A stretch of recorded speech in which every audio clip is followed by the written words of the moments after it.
live again at the table tonight, and we are here, and we've got Jane and Megan with us. And hey, tonight we are going to talk about grief.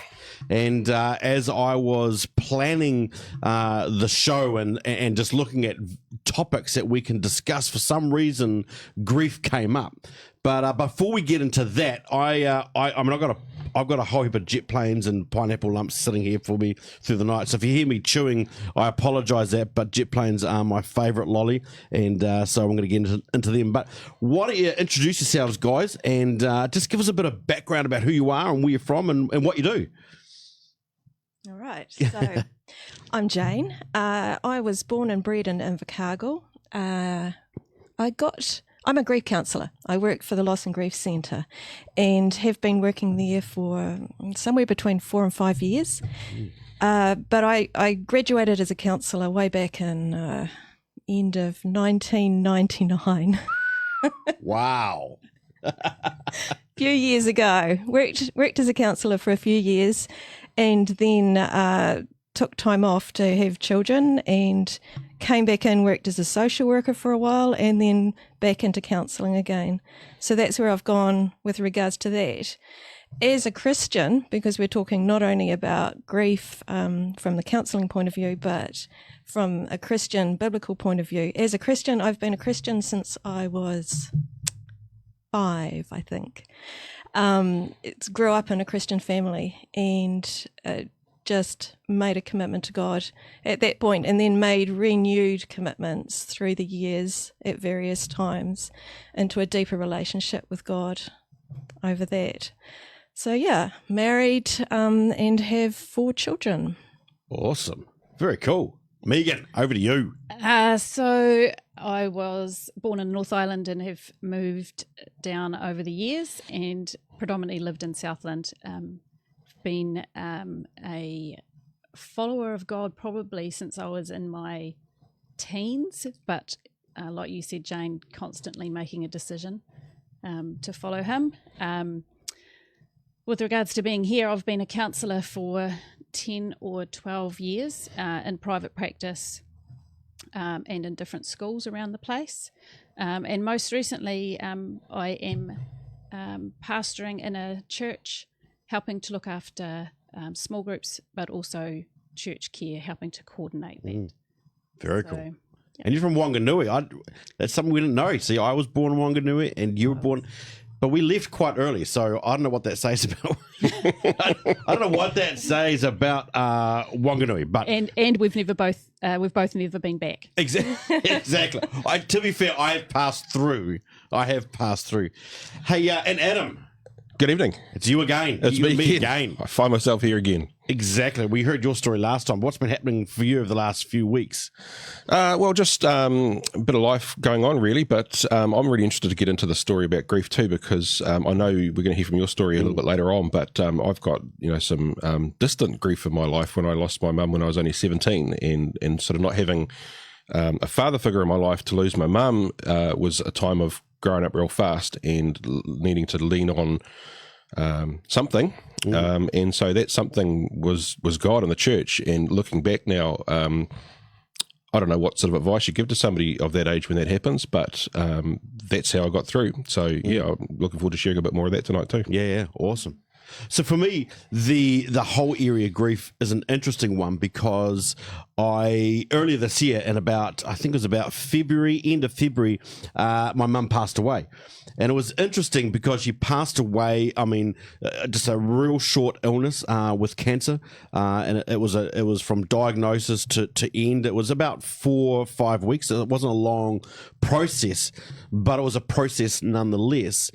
But what I found interesting is after the few days after she'd passed away, you would talk to people and obviously our family around, but different people grieve different ways. And one of the things that I found is people would look at me because I kind of felt that I was a little bit broken because I wasn't emotional in that sense. And it's not because I'm a tough Southern guy, like I'll cry and Titanic or Notebook. Like I'll watch girly flicks. I'm in touch with my emotions, but for some reason I just didn't show different emotions. So this whole journey of grief is like, wow, man, am I broken or what's wrong with me? And I suppose one of the things that would be interesting to ask and really start right at the very beginning is, what is grief? Like in its simplest form, what is grief?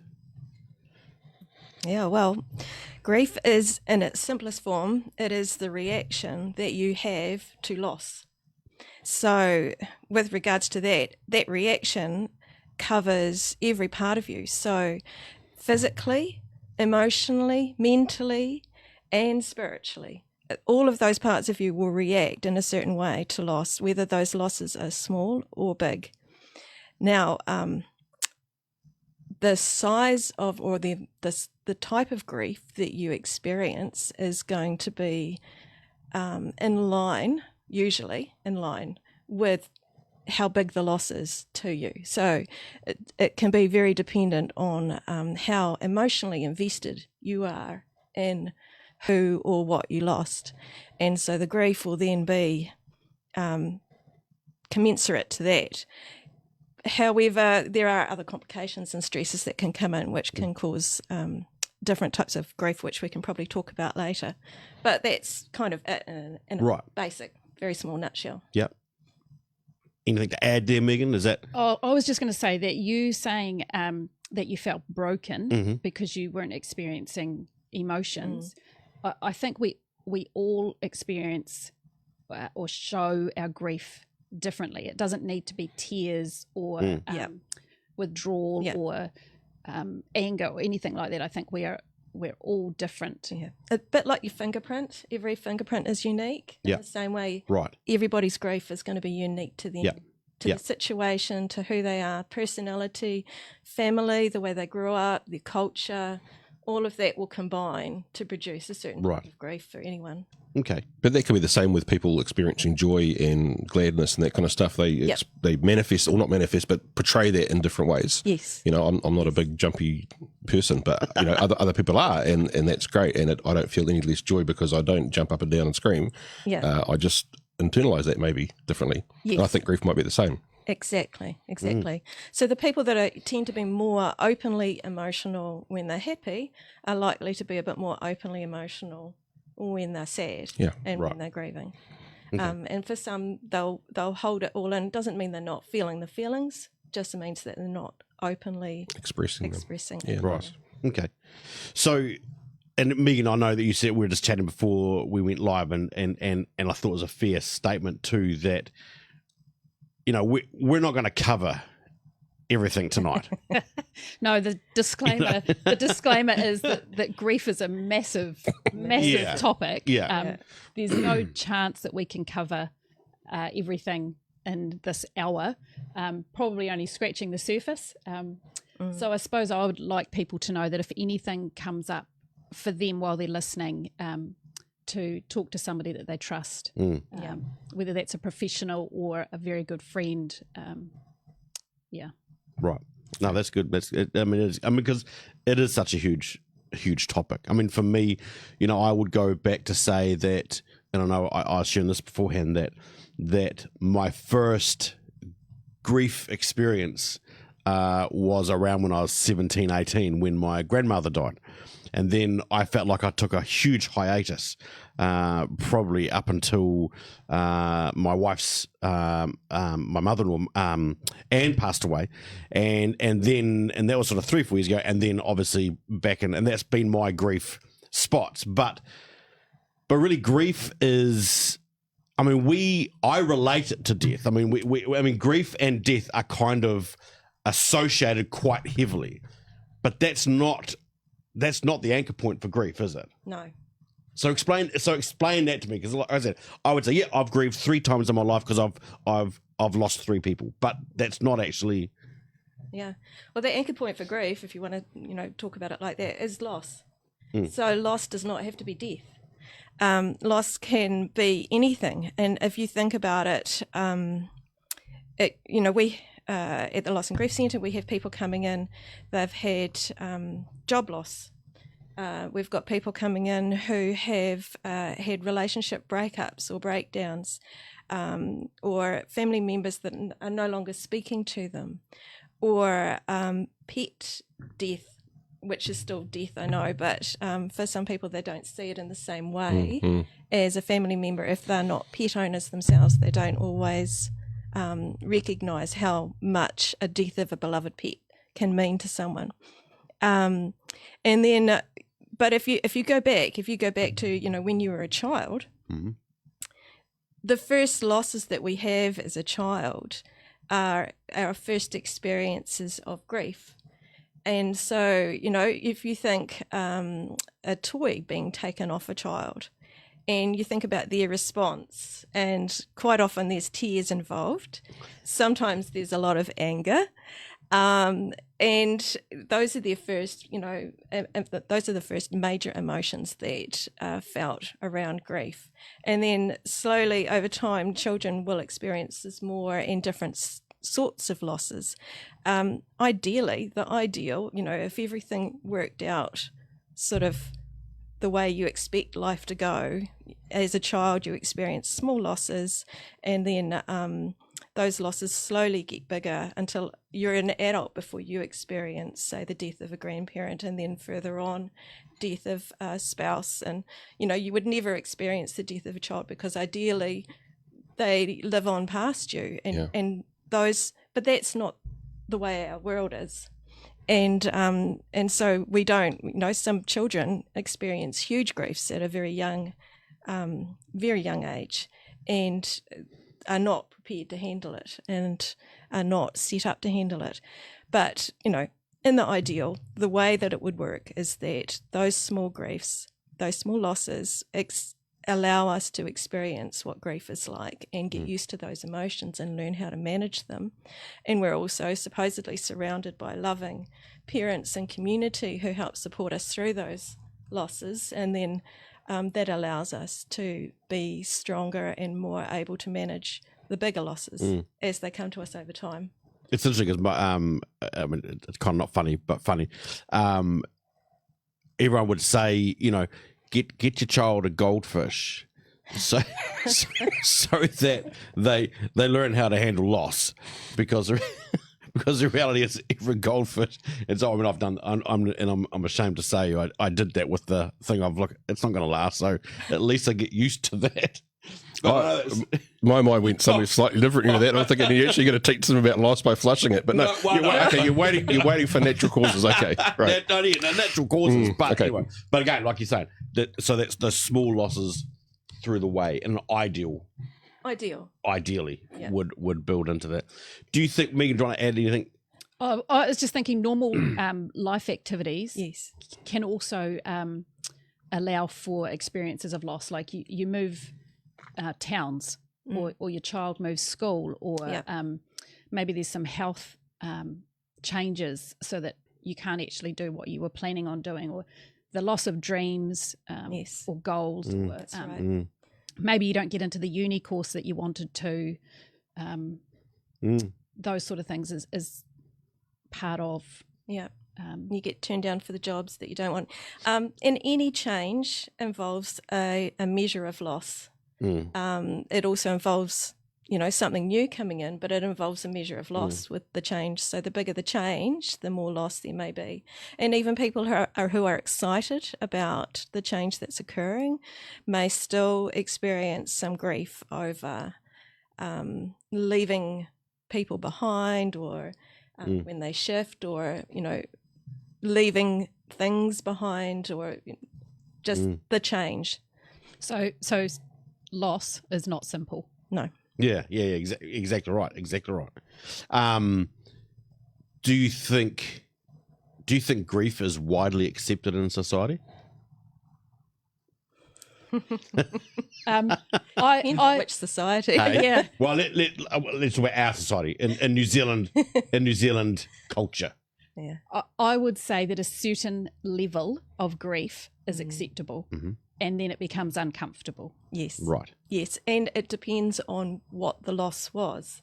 So, you're allowed to grieve if there's been a death. Mm-hmm. That's acceptable.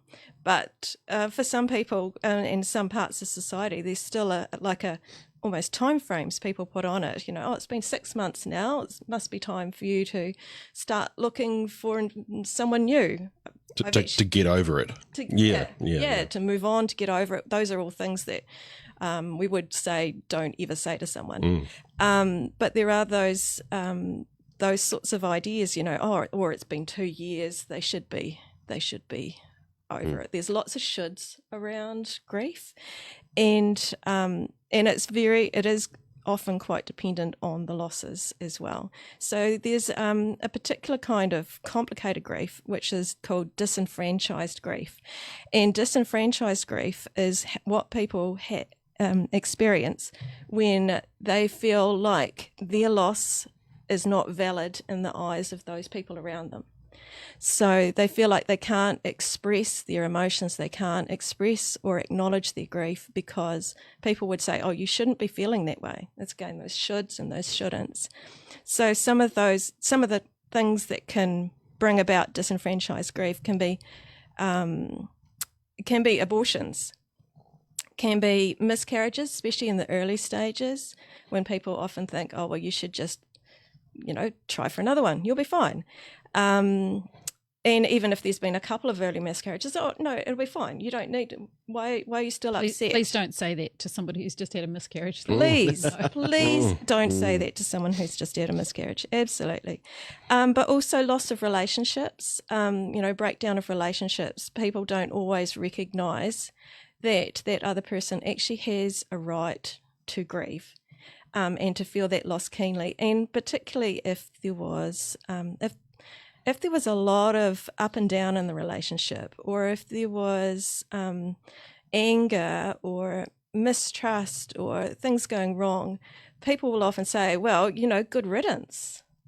But that, by saying that to someone, it can mean that you think that they don't have a right to grieve because we don't just grieve what's lost, we grieve our lost hopes and our lost dreams and all our what ifs. What if they'd become a different person? I had always dreamed that this person would be the one that I would spend the rest of my life with, and that you're dreaming, you're grieving a loss of that dream, and that can be really, really huge for people. And the other one, which is a really big one for disenfranchised grief, is the loss of an abuser. If someone has experienced abuse and then their abuser dies, then people often will not recognise that that person has actually had a loss, even though there will be a sense of relief. There'll be some extremely mixed emotions around the death of an abuser, and just as there were extremely complicated emotions around the abuse and all of that as well. So that's sort of the disenfranchised grief, which comes from, the experience of what society or what the people close to you in your community or your family around you believe and express to you. So from the outside, if you had a family member that had been, or you had a friend that's being abused by a family member and that family member passed away, you'd be thinking, well, that's a blessing. But you're talking about the grief of that because the emotions are so complex that it's not just a clear cut, that the source of that grief is, well, the source of the pain's gone. So there's nothing left to grieve. Yeah, right. Yeah, that's right. There's the loss of all those other things. And then there's the loss of some stability. Or what's known. Yep. And there's often some little good parts in the relationship. It's not all bad. So they weren't, right. Yeah. Well, to be fair, they're not in the relationship because they hate the person. There actually probably is a genuine love in that relationship. Is that fair to say? Yeah. If they're close to that person, especially if there's long-term abuse, so whether you're talking childhood abuse by a family member or whether you're talking abuse within an adult relationship, there is usually love as well. You know, it's very twisted and very complicated and become very, very mucky and really, really unhealthy and toxic. However, there was still that, and there is a loss. Yeah. Right. Do you putting the death aspect to grief aside? Yeah. Do you think that in our culture, because it's fair to say we probably do have a bit of a harden up type sort of attitude with things, where we say, "Oh, just get over it, suck it up, get over it. Just you've got to get on with." Yeah. I mean, there's a certain level of patience and tolerance. Yes. Yeah. And then when it gets past that, that's when oh, come on. Yeah. Yeah. Move. Yeah. Exactly. And how and that thing of, because grieving is, I mean, who does grieving impact? Good question. Yeah. Who does grieving impact? So, well, if you think about the personal impact, so the personal impact, when I was talking before about the physical, the emotional, the mental, the spiritual, so you've got a whole lot going on just for that one individual person. So by physical, I mean you get lots of symptoms with grief. People might, they'll go to the doctor saying, I'm getting all these aches and pains now, or my stomach's acting up, or I'm getting all these headaches, or I've suddenly got all sorts of reflux, or, any number of things that are actually related to grief, because grief has the same impact on your body as major stress has. So, major grief, major stress, you think about the same impact. Then you've got, the emotional stuff. You've got anger, you've got sadness, which everyone knows is a sadness. That's grief, right? But there's a heck of a lot of anger comes in there as well. Then there's often also guilt. There could be what ifs, there could be shame, there could be confusion, there could be resentment, anxiety, fear, especially if it's your first big loss. All of a sudden your world's been shaken and now you don't know what's coming next.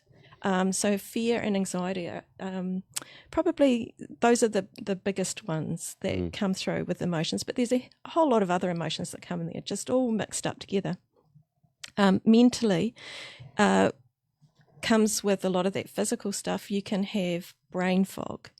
You can find it really difficult to make decisions. So it's the same sort of stuff as what happens with stress. You can get confused about things, you can be forgetful, and you can just find it hard to concentrate as well. And then if you think about the spiritual side of things, grief can have quite an impact on our faith beliefs, and sometimes it can really rock us, or it might make it stronger, but there's usually some kind of an impact in which that grief has. So that's all happening to the one person. Then the out of that is going to come how they react to other people. Sorry, I keep banging this. I'm a gesticulator. So how they relate to other people. They might withdraw. They might take their anger out on the other people. They become more irritable. That comes with both anxiety and sadness, and because there's only so much our brains can cope with, and we often react out of that as well. But then it will impact potentially our work. We could then have financial and job loss implications from that as well.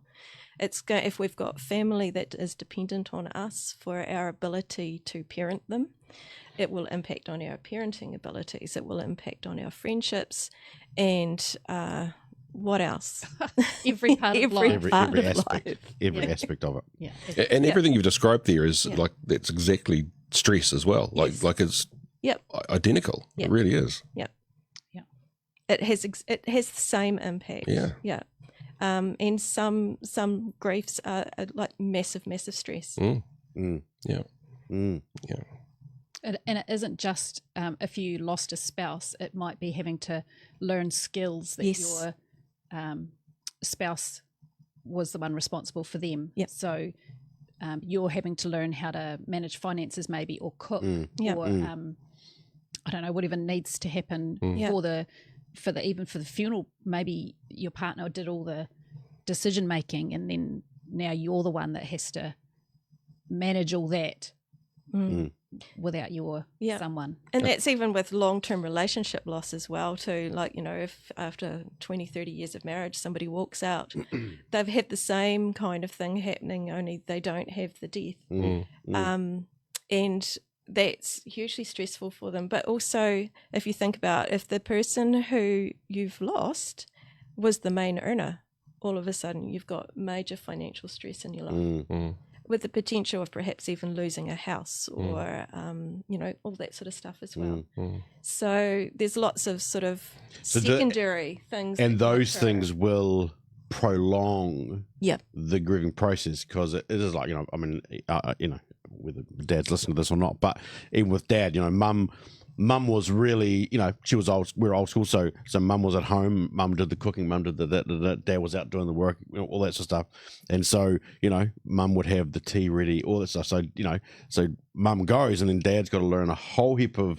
Well, he's got to learn a whole heap how to actually cope, because in any relationship, one has gifts and talent. It all balances each other out. So. And he's had to relearn a lot of stuff, and how to use we always joke around because he could do a cup of soup, but that was about it. But he's learned a whole heap of new skills now. It's amazing, and but that kind of prolongs it, because every time he goes in to do something, it's kind of like, this was Yes. So it brings all the emotion back up again. Yeah. Exactly. Yeah. And that kind of leads into, there's this major secondary loss, which we haven't even talked about yet, and that's your identity. So, and this is usually around if the loss is to do with something that was a big part of your identity. So often that's long-term relationships, particularly, we see a number of people come through the centre who were married for, 50, 60 years, and then, a spouse dies.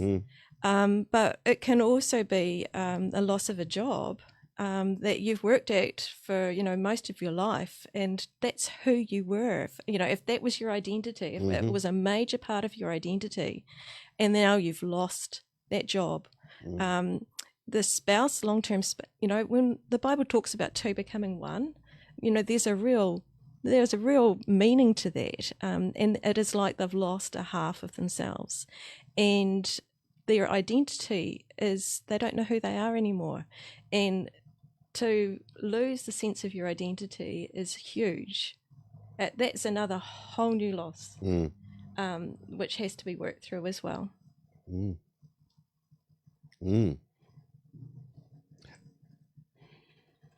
So tell me the difference between mourning, and I'm not mourning and mourning, but mourning and grief. Mourning, M-O-U. Yeah, exactly. Yeah. What's the difference between mourning and grief? Because probably, to be fair, I would go, well, aren't they the same thing? Yeah. So grief is the reaction you have. Mourning is what you do with it. So mourning is grief in motion. It is active. It's your outward expression of grief. It's a way to process your grief. It's what you do with your memories. It's what you do with, so that can be like funerals. Tangies are a really good expression of mourning, which allows a lot of people to express their grief all together in a collaborative way and support each other. That's something that people weren't able to do during lockdowns, and was incredibly stressful and difficult for people to get over or to get through, to manage without having that was incredibly big for many people. And the way we mourn is very much around who we are. So how we do our mourning it is dependent on our culture.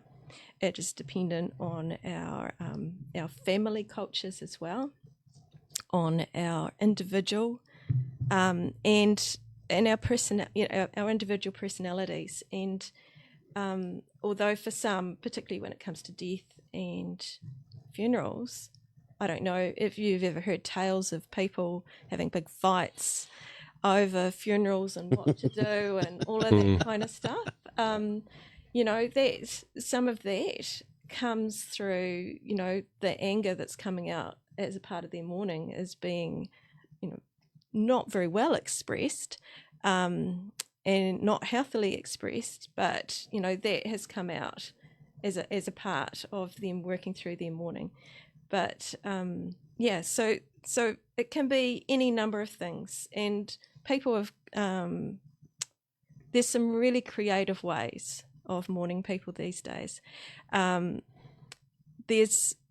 We just recently did a clay making workshop at the centre, and we created little memory jars for people to put things that would help them with their memories of others. But at the same time, we also made tear bottles.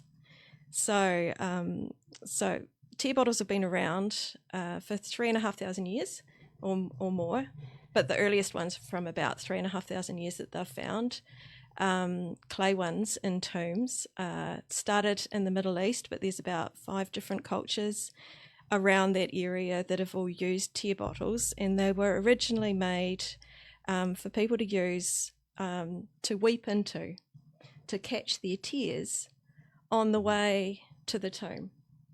And then they'd be placed into the tomb with the person's body. Wow. As a way of, I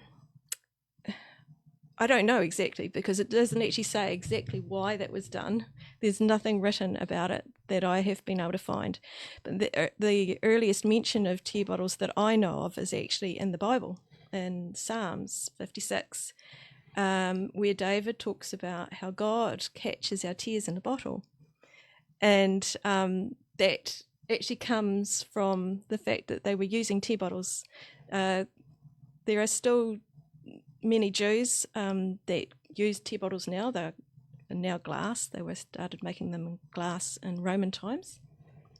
And a few other cultures picked up on them in those times. But things like that can be used as an expression of mourning and to help people with the processing of their emotions. And the outworking. It's an outworking. It's an active thing.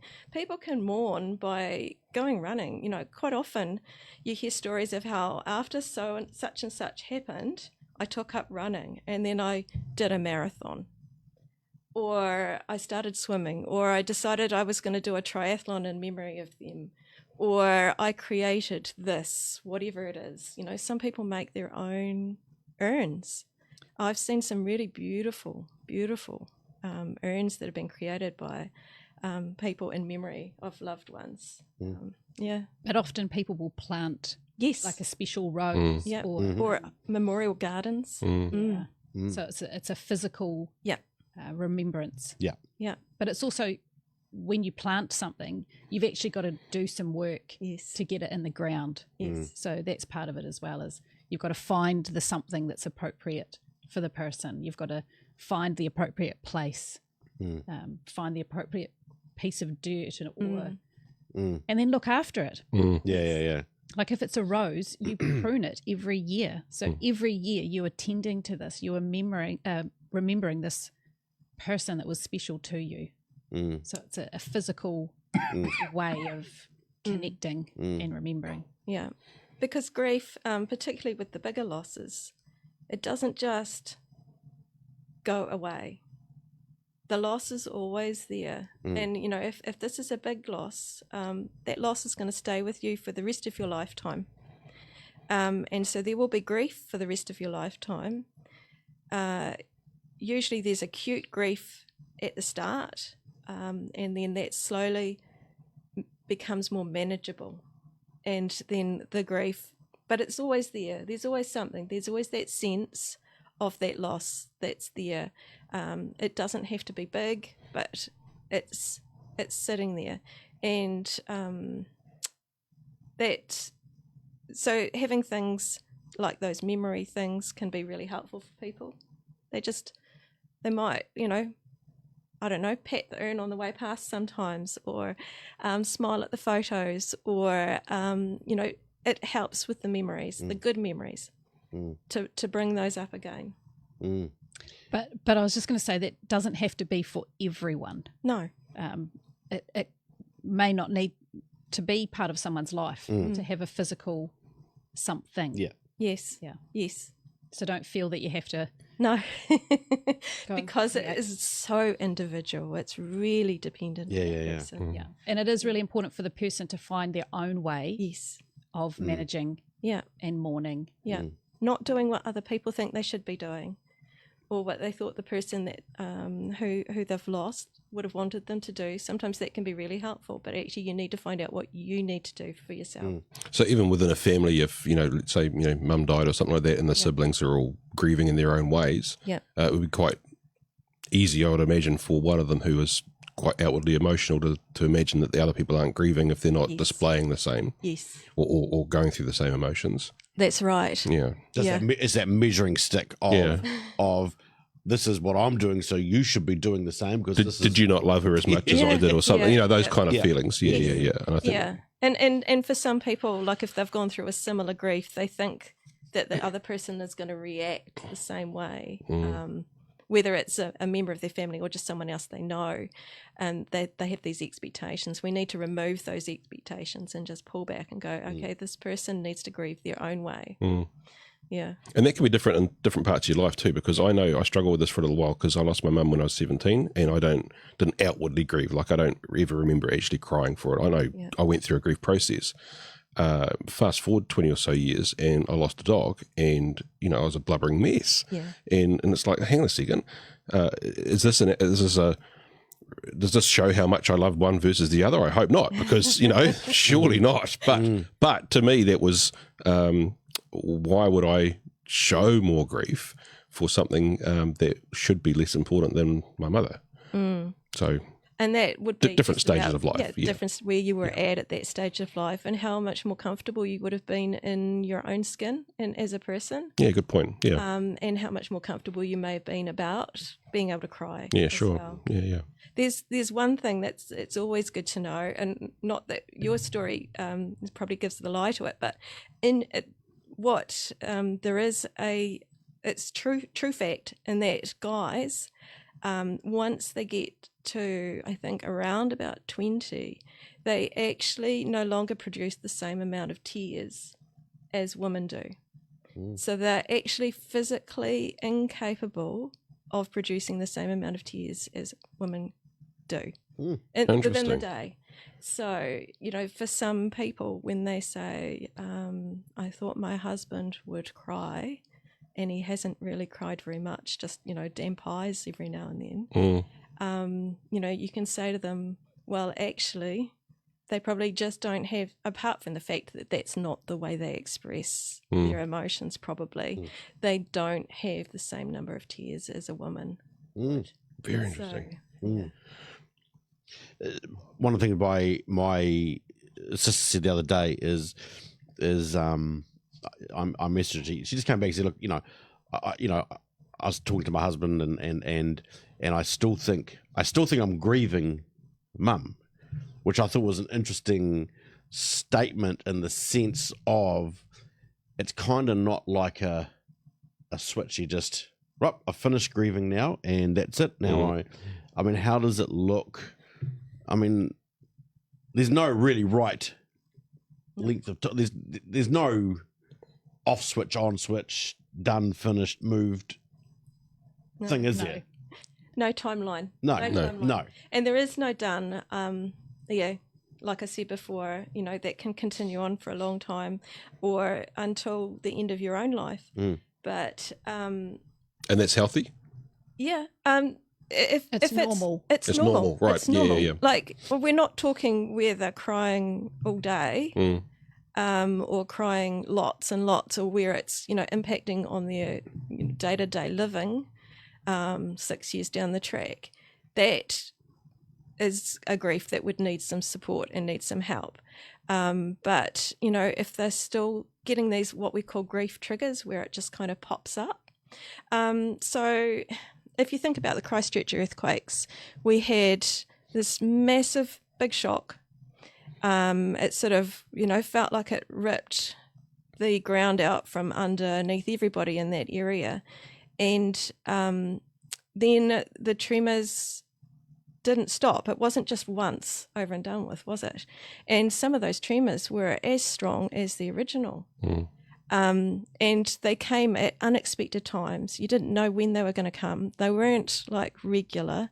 Some of them were less, some of them were more, and then they slowly got less and lighter. But then another big one would come, and then it would get. Now, we're how many years down the track now? 12, 11, 12, yeah. There's still tremors happening now. There's still aftershocks happening. So for people, although they're not necessarily felt by all, but there will be some that would notice. And there'll be some that aren't actually affected by the aftershocks anymore. Yes. Even though they might have been involved in the big one. Because they've got used to them and they've climatized. So you're relating this to sort of feelings of grief coming up again. Yes. Sort of like tremors of grief. Yes. Yeah. Like aftershocks. Yeah. So we would call those triggers, grief triggers. So something happens, you know, you're in the supermarket and you see someone that you weren't expecting to see, or you hear something on the radio and it was a song that makes you think of your loved one, or a smell, a smell, or a food, or anything like that, and all of a sudden you get this upswelling of grief. And for some, you know, it could mean that they end up crying and then walking out and leaving their trolley. For some, it could mean that they feel it, but they continue on shopping, but they just try to avoid anyone else for the rest of the day or go home and cry later. For some, it means, you know, depending on where they're at, it means that they get that. And then, you know, they're okay to continue on, but they've had that memory, it's come back, there was a trigger. So for some, it was a really big aftershock. For others, it was a smaller, more manageable aftershock. And for others, it was that ongoing little tremor. Yeah. And so much like memory. The actual aftershocks in Christchurch, you somewhat get to learn to live with them or learn to manage them a little bit better and sort of recognise them. And and it's still real. There's no doubt that it's real, but it's more manageable. Yep, exactly. Nice. Nice. And again, different people, even in the same family, experiencing the same loss, may or may not experience the trigger in the same way. That's right. Yeah, right. Yeah. And I think we do need to be really understanding of the fact that actually we are all different. And if somebody's going to have a cry in the supermarket, then that is okay for them. Yeah. Yes. Yeah. Yes. Yeah. It's interesting. I just you know, going back and looking over those times where, you know, I've grieved a loss or not associated with death. And I remember when I was 17, maybe 18, I had this 1975 Holden Tirana, and I mean, it was, you know, like, you know, I mean, those who know will know. And anyway, I'd only had it sort of 8 weeks, and it was my pride and joy. And I went around a corner one day, and I was just being a boy, and I, you know, hung it out too far, then did this, that, I agreed and bombed into a wall and wrote the thing off. And I remember Dad coming to pick me up, and I got in the back of the car, and I burst into tears like a little schoolgirl. And it was a 1975 Holden Tirana. Like, I feel your pain. Yeah, you know, absolutely. I mean, you know, this is anyway. We understand. It's okay. You're not the only person to have cried over the loss of a car. Well, I think I cried over that more than I probably cried. Over my mother, which I don't know if that makes me a bad person, but anyway, what I'm saying that is because a couple of days after I started finding myself doing. If only I had turned the other corner.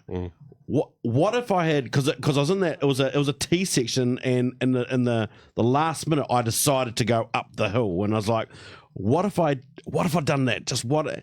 And all these questions came. What if if only I had? And it really got in my head. Because I figured, because he started thinking down the whole track, I could have changed the outcome. So there's a bit of guilt in that, right? A Obviously. lot of guilt in that. Now, that's just a car. Relating that to maybe a life and something that's major. That feeling of what if I'd done that, and if only I had done that, and that feeling of guilt. I mean, how do you? And again, it may be too big a question, but how do you process that? Do you know what I mean? Like, so what ifs and if onlys are super common with grief, super common, and that really it comes along with you processing that emotion. So I would be interested in how you managed that way back then. I just hardened up and got on with it. But how did you harden up? yeah, He bought another car. I just bought another car. No, went out and bought another one. No, I couldn't tell you, to be fair. I think I just would have got over it. But you are driving now. You can. Oh, yeah. And you- I'd still hang out. No, I wouldn't do that anymore. Actually, no, I wouldn't do that anymore, and it's not right. But yeah, you just get in and drive. I'd be interested to know what happens. Have you been to that same area? Like where it happened? So what happens when you drive around and that every time I go there, I look because there used to be a big massive mark on the retaining wall which it jumped up and hit. Yeah. And I always tried to find it, but I was there the other day. So I thought, what if that mark's there? so every time you go there, you remember. Oh yeah, absolutely, exactly. So there's exactly a trigger right. for you, right? Yeah. Yeah. Well, yeah, I mean, I suppose, yeah, in a materialistic way, yes, but relating that to a loss, for someone who has lost greatly, that is thinking, man, if only I had, or what if, and just because it does come with that huge guilt. Yes. And so you're now not only trying to process a loss, you're now actually trying to process a whole heap of other stuff on top of that. Yeah. And yeah. Yeah. There's a question there. That is one of the stages of grief, though, right? Is the whole sort of guilt and what if and if only. Not really a stage, but it's definitely one of the emotions, Right. big emotions that can come up with grief, Yeah. and that can be there right from the beginning all the way through. And sometimes it's the last emotion to go unless people take time to process it. Yeah. And the processing grief is different for everybody. So processing individual emotions, it's actually one of the things that's really important to do is to actually recognize what emotion it is that's coming up, because it's really difficult to process something if you don't recognize it, and you're much more likely to just push it down and push it away. If you don't do that, it's going to keep coming up again. Yeah. Okay. Or it's going to come out in other ways in your life and be really unhealthy. Okay. So with guilt, it's really dependent on the individual person as to how they might work through it, and that's whether it's guilt that is, some people would go, oh, you don't need to be guilty about that. It could be whatever. That was just life, or, that wasn't your fault. But for some people, sometimes there is a measure of realistic guilt in there that they really do need to work through. And for that it can take a lot of time. Okay. I think it's really important that you find someone that you can talk to honestly, and that they can talk honestly with you about what's going on. Like, it's the wrestle of the guilt, but actually you don't need to own that, or the doing nothing with it is actually Doing do nothing something with it will damage you. Do something, like Working through it. So, work through the process, work through the journey, and the journey is okay, the process is okay. Everything you're feeling is okay. yes. and if you find someone to talk about it with, and they are not helping or healthy, find someone else. Yeah. Good point. Yeah, right. Don't just give up. Find someone else. And it doesn't need to be the pastor or the counsellor. It could be a neighbor or a friend or someone Yeah. that you can actually just be open with and be vulnerable with, Yeah. and they can support you. One of the wonderful things about being a Christian is that we can bring our guilt to God, because what guilt usually needs is either you either need to look at it with true honesty and recognize whether there's a reality to the guilt or not. And if there's not, then you can let it go. But if there is a reality to the guilt, then we need to find some forgiveness. And that, as Christians, we can bring that to God and get his forgiveness, but then we also need to do self-forgiveness as well. We need to learn how to forgive ourselves. Yeah. Okay. And that's a So- constant thing as well. It is. So with the last sort of, I'm conscious of time here, we've got sort of 5 minutes left or so. Can we dive into maybe what the Bible does say about dealing with grief and guilt, and probably more to do with grief? Yeah. Yeah.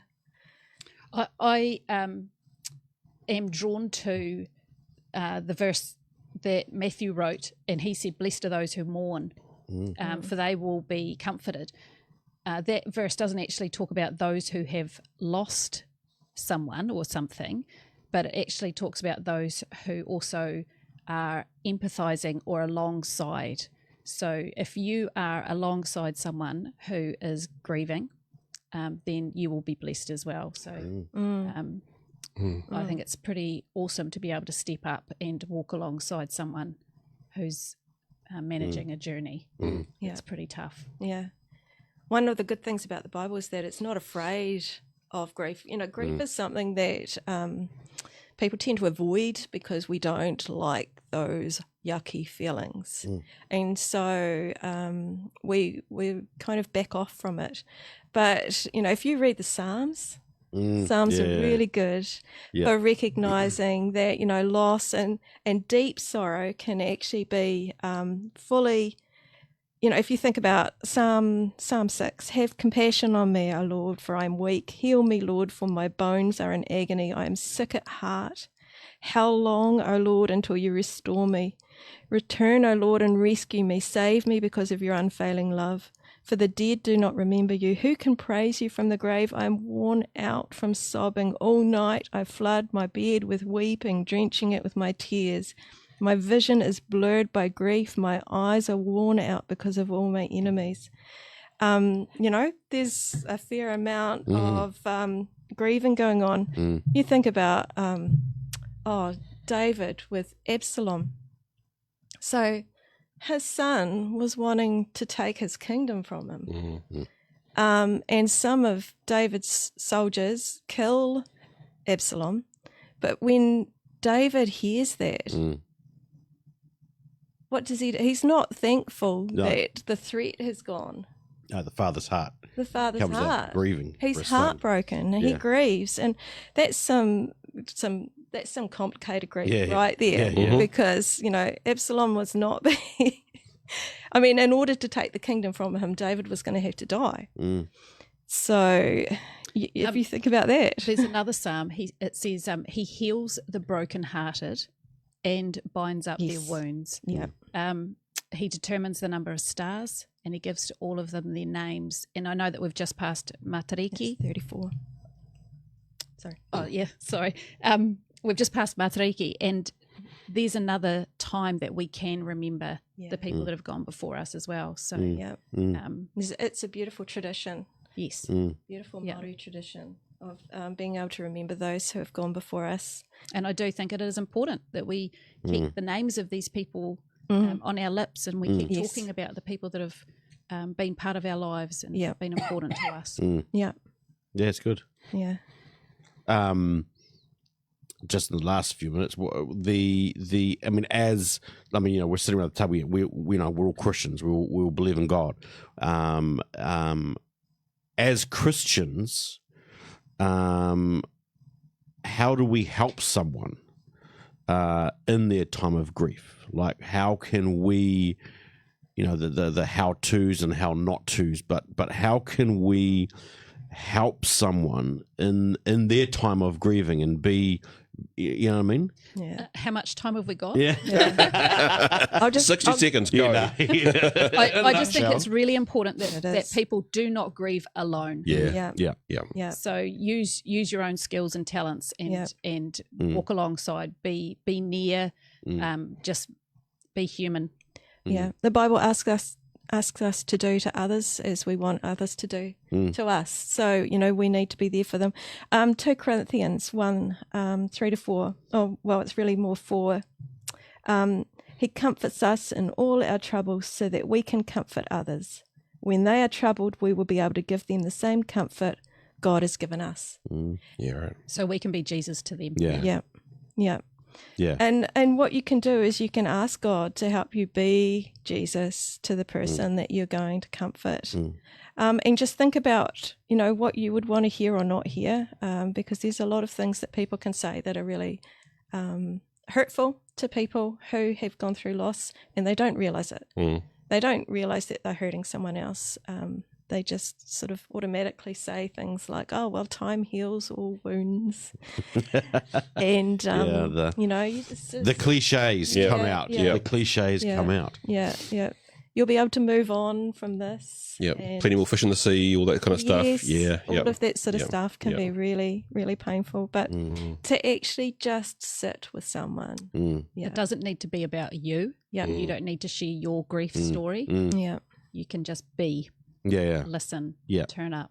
Yeah. We're pretty good at that, though, right? We're pretty good at sort of saying, "Oh, well, I feel like this," and it really doesn't help. yeah. Well, yeah, and we think, we probably genuinely think Yeah. we're This just is helping, how I 'cause it's- managed. this This is- is what I yeah, did. yeah, This is yeah. what I found helpful. Exactly. And it's not a thing of, I don't believe it's not a point that we're not genuine and wanting to help and wanting to be there. And it's just, but there are right ways and wrong ways to do it, I suppose. Yeah. Or more helpful ways. Or more helpful, more helpful ways to be that. Because I'm always, like even just a simple text, hey, thinking about you, Yeah. that, because it is that person's grieving, but you're also grieving. So I mean, it's so multi-level faceted that it's not simple. I think it's really important that we just don't avoid the situation. Yeah. That it's, And we need to remember, like if there is an actual death, we need to remember that we're allowed to use the person's name, the person who passed on. We're allowed to use their name. And, it's good to not avoid them as a topic of conversation because people need to be able to talk about their memories. And the Bible says to be happy with those who are happy and to weep with those who weep. But it also says, be practical, we're to care for the widows and the orphans, and we're to, be practical, be encouraging, be kind, be giving. And so we don't all have to be the person who goes and sits and talks with the person, with the people who are mourning. We can be the people who do things for them as well and show our love in that physical way. take a meal, Yeah. mow the lawn, whatever it is. Encourage somebody to come for a walk with them. Yeah. And you said something to me the other day about that around the, whether you ask them. So I Yes. think in Southland we can be a bit reserved and don't want to step on people's toes. So sometimes it's important to go, this is what I'm going to do for you, rather than say, what would you like me to do for you? Yeah. So I'm making some meals, or I'm going to come over and sit and weed your garden because I know your veggies are important to you, or something like that. This is what I'm going to do for you. Because I'd imagine the default setting for the person grieving is, no, look, don't worry, no, we're fine. It's okay, We're fine. thank you. It's But okay, also you're you good. can't think. Yeah. So you can't make a decision. I don't know what I need right now. Yeah. Yes. If you think about that whole high stress thing again, and then how much energy does it then take to actually say, oh, so and so said they'd make a meal and I don't feel like cooking tonight. I'll ring them and see if they want it. That's not going to happen. No, No. that's right. No. So be proactive Yeah. Yeah. in those things as well. And gentle and sensitive. Yeah, exactly.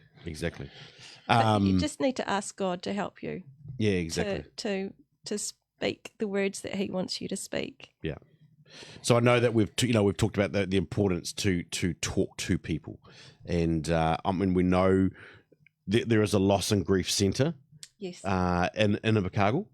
Yes, and it's accessible absolutely. to anyone. Yep. So we're at 17 the Crescent, and we are open for drop-in. So that means you can literally just walk in off the street between 10 o'clock and 4 o'clock every day, Monday to Friday, not on the weekends. Sorry. And we have what we call grief companions, people who would give you ways to help you manage your grief. But we also have counsellors on board as well for those who are going through a more complicated grief and need that extra little bit of support along with that. We also have groups as well, monthly groups. And so it's literally, you can find us at Loss and Grief Centre. I don't know what our website is actually. Isn't that terrible? But you can look up the Invercargill Loss and Grief. Google it. Like I said, we're at 17 the Crescent. We've got a phone number 027 443 8788, or you can go to lossandgriefcentre@gmail.com and just send us an email. So email, text, whatever, will respond. Yeah. And the idea is to work out what you need. So we won't push anything on you that you don't want or don't need. Work out with you what you need from us and how we can best help you through your grief. Cool. And just general counselling wise, obviously you can look online and Correct. Yeah. And there's different websites and helplines. 1737 is a number that That's right. You'll reach somebody at. right. Is that a text or a phone or both? I I think it's text, isn't it? text and phone, I think. Is it both? Is it? And, Okay. Yeah, it's text or phone. and Yeah. Youthline is 234. 2, 4, yeah. Yeah, cool. Hey, cool. I mean, like I said, we're never going to tackle it all. No, there was heaps. But more I to think, cover. but I think it's important to talk about it. Yes. And like I said, if you've been watching, or you're watching in, like a Back to Future type sort of 10 years time, and you're watching it now type sort of thing, there are places you can go to talk. And the important thing is to talk and to reach out and even, reach out to your local church, local pastor. They are equipped to help, but they also may know someone else who is equipped to help. And it's about getting the right people around you and walking it through, and don't be afraid of grief. And you don't have to do it on your own. And you don't have to do it on your own, eh? So, hey, well, thank you guys. It's been a great time, and appreciate you giving up your time and coming in. And I guess, Megan, you're going to get to preach soon because you've done this, and so you'll be on the preaching roster soon. But hey, have a great night, and appreciate you tuning in. Awesome.